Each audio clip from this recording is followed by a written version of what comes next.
In this Chop and Brew video, we get the lowdown on an innovative new hop product out of Yakima Chief Hops. YCH301 Flash Frozen Fresh Hop Cryo Hops allow brewers to capture those peak wet hop flavors from the hop harvest in their beer all year long. We talk about it with the brewers at Flying Knife Brewing Company, who use it in their Videosynthesis Fresh Hop IPA, which we'll taste and discuss. Before we get our hop nerd on, a quick reminder that all Chop and Brew Pro Brewer interviews are brought to you with support from Imperial Yeast, whose crowd favorite lager strain, Que Bueno, is back for seasonal release to homebrewers through May 2023. More info at imperialyeast.com. What's going on, everybody? We're here at Flying Knife one day before opening. You might see some staff running around getting things ready, playing their pre-shift pinball game. Apparently it's a very important part of the morale. That might be true. I'm here with Robbie, Denaway, Tom Berg. We're here drinking something very unique that we felt like we kind of need to get on it before it's ephemerally fumes off in hop heaven. What are we drinking, and what is the most unique thing in it? Yeah, so this is Videosynthesis. This is our first wet hop beer. And we used a new hop product from Yakima Chief Hops. It is called YCH301, or they call it their Flash Frozen Wet Cryo Pellets. They took some whole cone fresh hops and froze them rapidly to preserve all of the aromatics and the oils, and then ran them through their cryo pelletization process.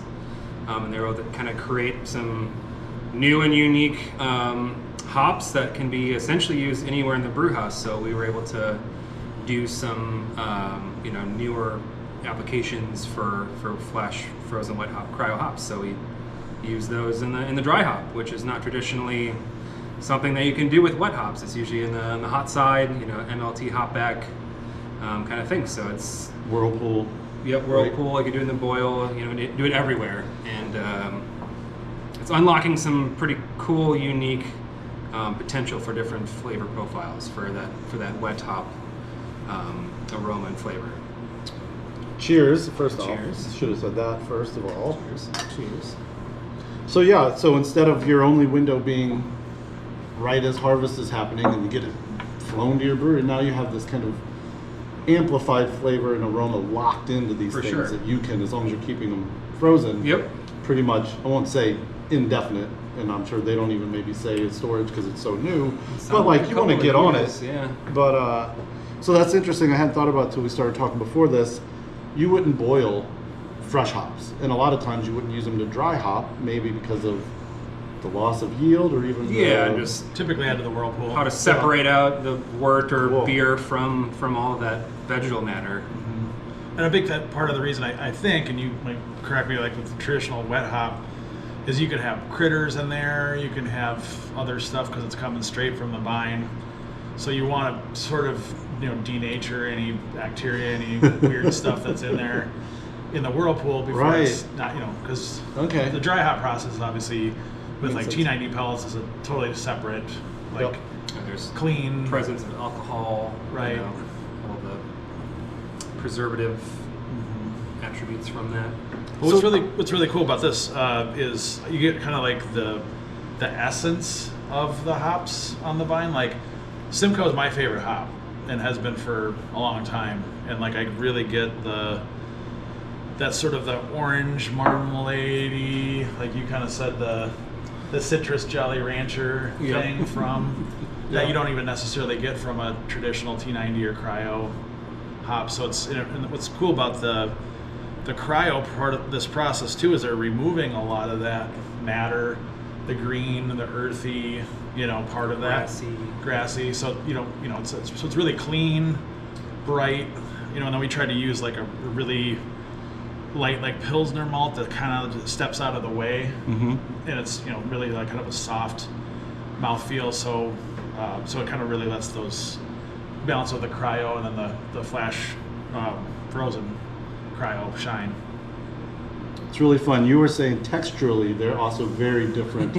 When you open this bag, the countdown's on, right? A little bit. Well, so I've been even looking at the weather and the temperature outside, because if you get them and you don't use them within 48 hours, they have to remain frozen. And unfortunately, it was above freezing when we got them. So We don't have a freezer. we don't have a freezer here at the brewery. We just have the cooler for the hops. Oh. So I considered driving them home to put them in my freezer in my garage, but decided just in the spirit of adding, fresh hops as quickly as possible, we added the day we got them, within a couple of hours. They're a pellet, but they're squishy. They're a pellet and they are frozen when they come, but when they start to thaw, if you pinch them between your fingers, you completely smush it without any effort.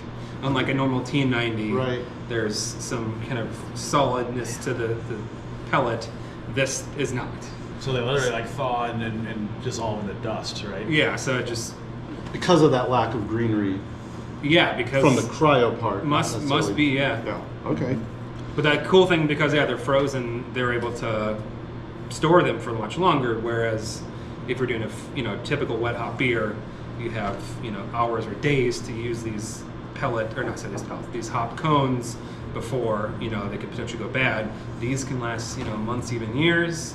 So you're able to do a wet hop beer in February and January, or even in July. So it's going to definitely open up the potential for beer submissions for like World Beer Cup, GABF, all these new interesting Fresh hop beer. fresh will, hop be beers. This bigger category all of a sudden. So yeah, there's gonna be kind of a whole new potential for that. And the cool thing is, Yakima Chief is kind of on the forefront of creating new hop products, not even just new varieties, but a way to process and kind of utilize these existing hops in new and unique, different ways.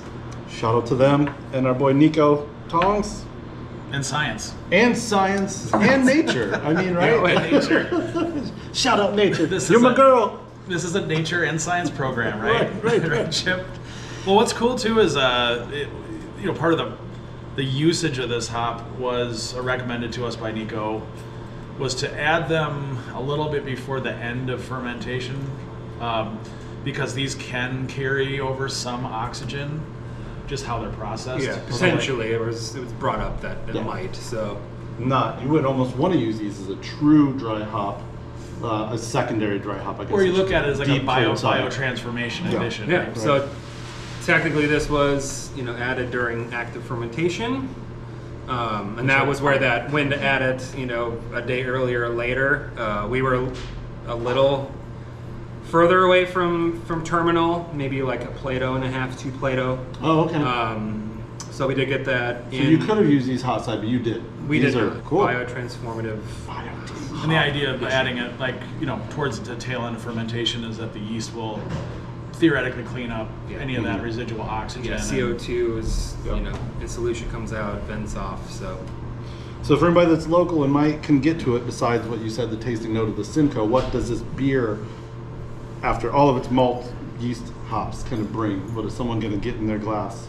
It's surprisingly light to me, like really easy drinking, light.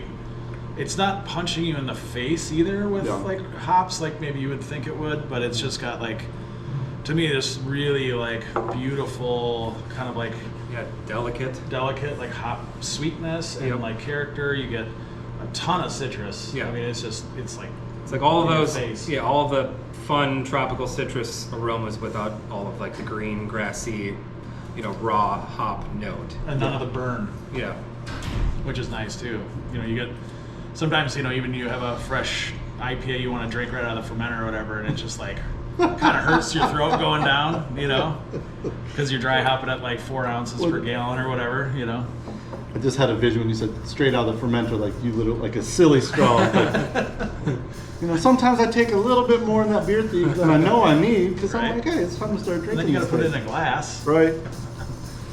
All right, well, Videosynthesis, come taste a new process in a glass. Super cool. We don't want to speak for the availability of this product long term, but I assume you'll see it. Who knows on the homebrew scale, but probably pro brewers will probably get a first crack at it. Yeah, Like right. At yourself. least another month. Keep it fresh, 12 months a year. Cheers, y'all. Yeah, cheers. Chop, chop. Brew for brew.